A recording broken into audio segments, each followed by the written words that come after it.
下一位周文港議員。係，多謝主席。咁其實咧就我哋睇到傳統罪案就一路跌緊，科技罪案呢啲新型罪案咧就一路上緊。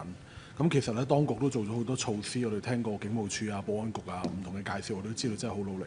另外一方面咧就係保安局亦都即係進行咗呢個保護關鍵基礎設施嘅電腦安全條例。咁文件都提到咧，其實就都做咗好多有關嘅培訓工作啊咁樣。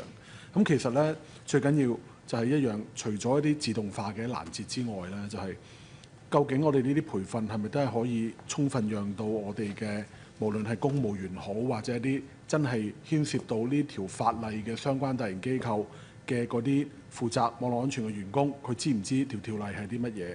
佢有冇足夠嘅保障啊？同埋咧，佢夠唔夠人？呢個好緊要，因為我睇翻2022年嘅統計咧，香港嘅資訊科技專才數目係1600人。當中咧，真係稱得上叫做網絡安全專才嘅咧，就得800人。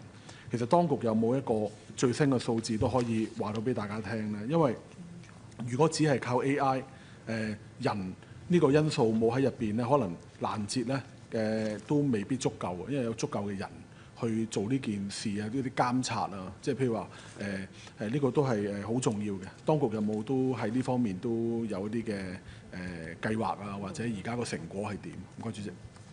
好，副局長專員。好，或者我請專員先回應。好，專員唔該。好，唔該主席，多謝周議員嘅提問。就住嗰個保護關鍵基礎設施電腦系統嘅條例咧，咁就立法會響今年3月19已經通過咗啦。咁咧就我哋其實希望咧就用嗰個一個立法嘅形式咧，就確保我哋網絡關鍵基礎設施嘅營運者咧係要採取適當嘅措施去保護佢哋嘅電腦系統。咁啊，最主要目的就係減低個網絡攻擊，令到個服務受干擾或者破壞嘅可能性。希望咧就係減少呢個情況咧對我哋日常生活啊、營商啊嗰個影響，咁啊同埋提升我哋香港整體嗰個電腦系統嗰個安全啦。咁條例會係響明年嘅1月1號生效嘅。咁啊響保安局下邊咧會有一個專員嘅辦公室咧，會同日正式成立咧，就係實施呢一條例。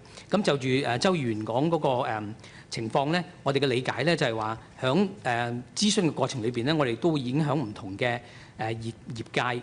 包括係一啲重要嘅基礎設施嘅業界啦、資訊科技嘅業界啦，咁樣咧就做咗好多嘅諮詢啦。